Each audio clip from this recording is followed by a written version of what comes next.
For those who are just joining, we're just giving a little bit more time for people to trickle in, and then we will get started. But thanks so much for being on time. And actually, since we are at that minute mark, I'll go ahead and turn my camera on. Nice to meet you. If you haven't met me before, I'm Erin, and I am one of the career coaches at the Career and Internship Center in Mary Gates Hall on the Seattle campus. I use she, her pronouns, and I will be guiding you through sort of best practices when it comes to writing a strong personal statement for graduate or professional programs. Quick note that today we're not diving deeply into any one particular program like med school or like a research program. And so if you have more specific questions like that, I encourage you to come into a career coaching appointment and we can talk further. Throughout today, I will be recording and will send out a copy of the slides and the recording via email as long as you registered for this event in Handshake. So if that's of interest, make sure you're registered. If you have questions throughout, you can put them in the Q&A box rather than chat, but I will also try to leave some time at the end for questions. And so I may not answer them throughout if I think that it's better suited for the end. I'm going to make sure, let's see here, that captions are available. Okay, and if anyone can't see the slides or is seeing something else, please let me know in the chat, or if sound is weird, please let me know. That would be super embarrassing if I went through the whole thing without showing the right thing, but without further ado, let's get started. I'm gonna go ahead and turn my camera off so that we can just focus on the slides. Okay. So first, we always like to start with a land acknowledgement, regardless of this being virtual or not, just to say that the University of Washington acknowledges the Coast Salish peoples of this land, the land which touches the shared waters of all tribes and bands within the Suquamish, Tulalip, and Muckleshoot nations. So if you're not familiar with this image on the right, it's from the Burke Museum on campus. I think it's really important to understand the history of the land that we're occupying and residing on, because there is a rich history and, population of people who are still here who've stewarded this land for a long time. So just a quick plug to visit the Burke Museum. And then wanting to go over what the sort of game plan is for the day, we're going to start with a general overview of what is a personal statement exactly, and then how do we go about brainstorming for your personal statement, writing it, reviewing it, and then looking at some final tips and resources before opening it up for Q&A. So pretty standard. And I'm going to go ahead and jump right into an overview of what exactly is a personal statement for those of us who might be a little confused. So really, it's just a way for admissions committees to understand you more holistically. So things that might not be obvious from just looking at your academic records and your resume. So it's your identity, right, beyond your resume and your transcript. And it's the story perhaps behind your resume and transcript. Maybe there are certain gaps or discrepancies there that, they might not understand unless you tell your story. It is different from a statement of purpose. Some schools will ask for both or one or the other. So it's always good to read the instructions and clarify. A statement of purpose is an academic and professional a document outlining your academic and professional goals, as well as some past credentials. So a little bit more formal and focused, rather than a personal statement, which is, again, a more holistic sense of your journey to this point in time. Why are you applying to this particular program? So it can include your previous accolades and academics, but also a little bit more about you as a person. In your personal statement, keep these 4 questions in mind when you're writing. Why this? Why this program? Why you? Or why me, I suppose. Why us, as in why this particular school? And why now? Why do you need to obtain this degree or pursue this degree in your life right now? Is it perhaps necessary to get the job that you're really hoping to get?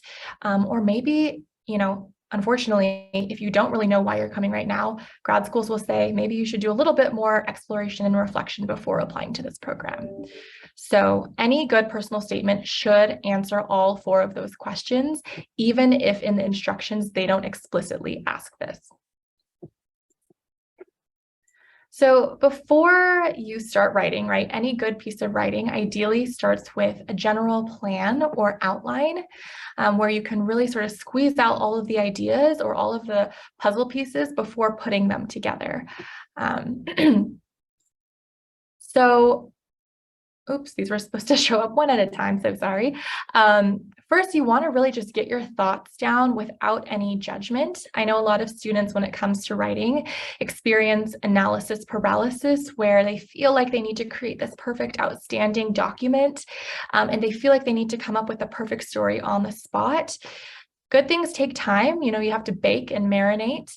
And so it's okay to just kind of using sticky notes or whatever's, you know, like a word cloud or something that's kind of fun for you to just pour out all of the things that come to mind. Like, what are the key points you want to communicate to admissions committees? What are things unique to you? Some skills and experiences, personality traits, perhaps. Why are you pursuing this particular pathway? And what do you actually understand about this field? Are you researched and have you done your due diligence? And also, what are your broader career goals? And do you understand how this grad program fits into that? Again, maybe it's necessary to obtain that career, or maybe it's just a way for you to further your development. So try to answer those questions before going straight into writing. Once you brainstorm that content, try to create an outline or what's called a skeleton, right? That creates flow to all your ideas. So it's not just a hodgepodge and we're not giving anyone whiplash with all of our different stories. And that is just something that, you know, takes time. We can work on that together. You can definitely go to a writing center for help with that. But then lastly, make sure in this sort of outline process, you are doing your research on the programs that you plan to apply to. So it's going to be important for you to know things specific to that program, like their general philosophy, who works there, what kind of opportunities do they have specifically that other schools might not. Because in your personal statement, you're going to want to mention those things to really communicate that this is an intentional decision on your part. And again, really not send the same exact personal statement to every single school. Okay, so now moving into the writing stage, we have some best practices here, like showing and not telling. So when we say this, we mean that we want students to avoid summarizing or generalizing in their writing. Oftentimes people will say cliche statements like, I have always wanted to be an X, right? While that may be true, I think from the admissions committee's perspective, they probably hear that a lot, and that sentence in and of itself doesn't really prove anything. It's not very, doesn't really show anything. It just says something that anybody could say. We want to hear more details. We want to hear reflection. We want to see a story. So all of you had to, you know, submit a Common App or college applications to get to UW. And in that process, a lot of the tips that you heard during that time apply again when writing your grad school personal statement. You really want to write a story that only you could write. So when you're reading perhaps your first paragraph or your first draft, say, if I gave this to someone and didn't tell them it was me who wrote it, would they know that it was me? Again, is this something that's a little cookie cutter and every person could say? Make sure also to keep the focus on you throughout your writing. I have read a lot of personal statements where people tell these really great stories, really interesting, compelling stories, but it's usually about other people, like in their family or people that they find inspiring, and they forget to bring the focus back to why me? Why should I be admitted to this program? Or maybe you write about a subject you're really passionate about and it kind of just becomes like a research paper or a general essay. Again, this is a little bit different. It's a personal statement. And finally, be mindful of your tone in your writing. So this is also something I see being a challenge for a lot of students. How can we strike the balance between authenticity and formality? Because it is a formal piece of writing that is going to admissions committees who are going to be evaluating it very formally. And so you don't want to use a tone that's like something you would use on social media or a YouTube video, perhaps. But you also want to make sure you are really giving yourself or presenting yourself truly, and not just saying exactly what you think they want to hear. So again, that's just something that takes time and usually several drafts to get right. But again, we can help you with that further one-on-one. Okay, so to give a little bit of a picture as to what we mean by showing and not telling, I'm just going to show you these sentences. So the strength of the bond between a patient and physician amazed me. Dr. Jones always showed genuine interest through her attentiveness to each patient's physiological and social needs. So, right, it's not a bad piece of writing, but let's see how we can make it a little bit more interesting. Dr. Jones works with patients recovering from broken bones. One patient, a mother of 3 recovering from a broken leg, disclosed that she had suffered from depression after her fall. Her face instantly lit up as soon as Dr. Jones entered the room to greet her. "How are you feeling today?" Dr. Jones asked. From this short interaction, I witnessed the strength of the bond between doctor and patient. So again, not to say that this after example is like the best thing in the world, but just that this paints more of a picture of what it was like to be in the room, and to know a little bit more about who was involved, right? It's not just summarizing and making statements, but actually really fleshing out the details. I have one more example for you here. From my experience growing up as the child of immigrant parents, I learned about many things such as immigration rights, employment discrimination, and how a lawyer can help. I want to be a lawyer to address these important issues. Instead, we could say, my parents' experiences finding employment in the US after immigrating led to extreme financial difficulties for my family. The combination of the language and legal barriers my parents encountered stunted the growth of their independent business. As a future immigration lawyer and lifelong bilingual resident of Washington State, I want to address unique legal challenges faced by immigrant families in the Seattle area and provide assistance when language barriers complicate these challenges further. So, what I really like here is that they are very clear about what type of lawyer they are aiming to be or aspiring to be. Of course, law schools aren't going to hold you to that. Things change, your interests change once you're in law school.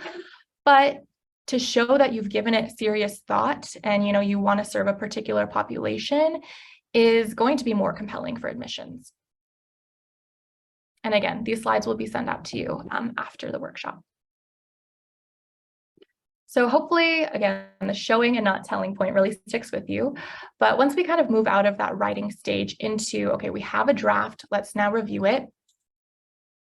First, know that most likely you're going to have to write multiple drafts, right? Good things take time, as I said before. And especially when you're applying to multiple schools, just naturally, you're going to have multiple drafts. Doesn't mean that every single essay looks different or statement looks different, but at least the section that's tailored to that individual school is going to look different.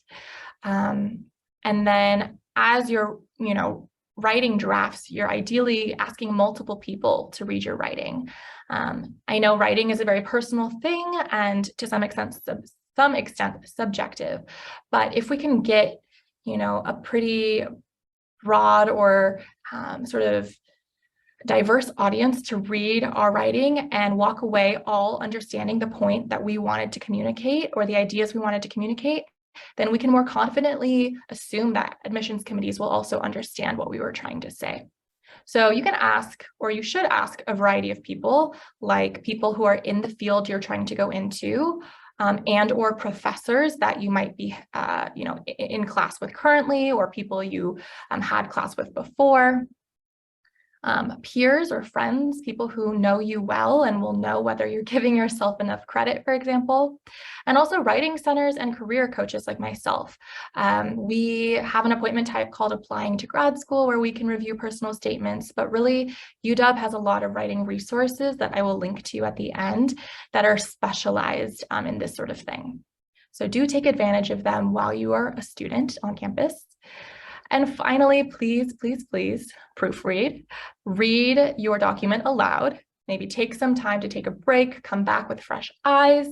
I like to personally use the function on my computer where I have my computer read back to me, and then it's easier for me to tell if there's been some weird snafu or typo. But you would be surprised how much slips through the cracks, even when you are using spell check. I know Grammarly is really popular these days, and so I've never personally used it, but consider whether you might be someone who would benefit from that. Okay, so we're nearing the end of the presentation and are just kind of at the final suggestions to keep in mind. So first, something I didn't mention is that reading examples can be really, really helpful. So I'll meet with a lot of students who said they've actually never read anyone else's personal statement before writing their own. And there are so many online if you just do a little bit of research, or even go onto YouTube and search. There's people who read theirs out loud, people who've been admitted to programs and are willing to kind of go piece by piece through their successful personal statement. You might even know someone personally in a graduate program, whether it's the one you're applying to or not, who has written a personal statement and might be willing to share that with you. So please do ask around and look around.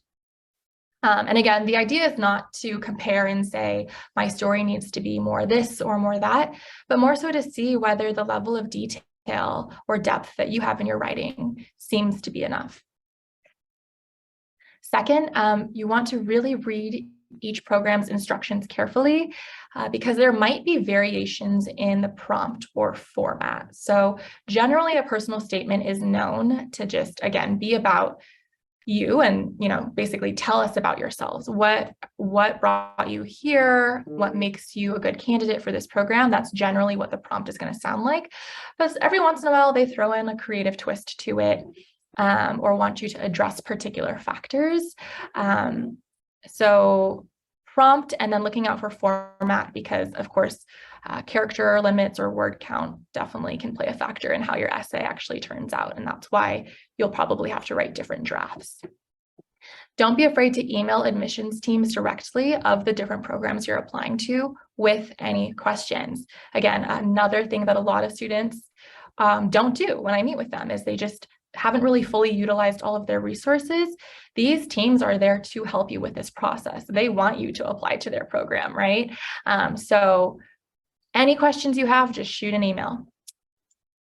Finally, make sure that you discuss discrepancies in your academic record or other barriers that you might have faced due to identities that you hold. And so schools might offer separate options to write about these topics, like what's called an addendum, often for law school, or a diversity statement, where again, they give you a specific space to go more in depth into these challenges.